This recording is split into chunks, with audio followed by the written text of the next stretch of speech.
Hello, all actors and fans of entertainment.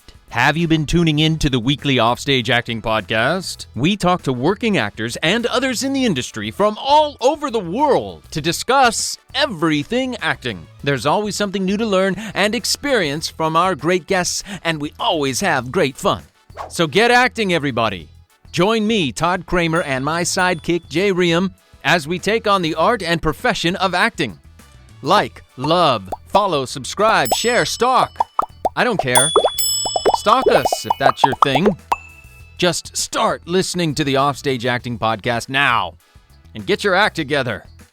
And if you haven't found us yet, here's a little taste of what you've been missing. I'll graduate from drama school, and if in 5 years I'm not paying all my bills from acting, then I'm going to quit. That's one of the things I'm aiming to sort of change with the Offstage Acting Project, essentially, is to get young and aspiring and even current working actors who might not have this experience or the faith yet that it's a marathon. It's not a sprint. Just because you're doing other things doesn't mean you're not still an actor. It doesn't mean you can't ever act again. And you got to look at it as a lifelong commitment. And I was in. And the first thing they said is, if you think you're going to be famous, there's the door. See you later. Right. You're probably not going to work. You're going to deal with a lot of rejection. This is going to be the hardest thing you'll ever do in your life.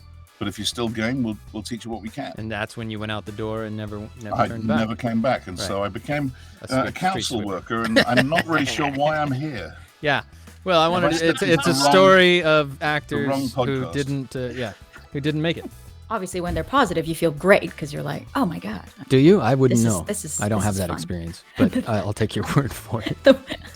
Maybe the guy, maybe he loves washing machine manuals. You don't know. Well, that's what I thought. My desire to be cool and liked prevented me from asking questions the right way. Because I was like, yeah, I got it, dude. I'm an actor. Wow. Oh my God. So you were on the show, then they were going to renew your contract as a series regular. But the only way to do that was if you got a boob job. Yeah. Wow. And I'm an old man. If I can do it, you can do it. But you gotta really want it. Your passion and your love will fuel you. And if you can't find that passion, do yourself and everybody else a favor and get out of the business. Offstage Acting, your everything acting podcast.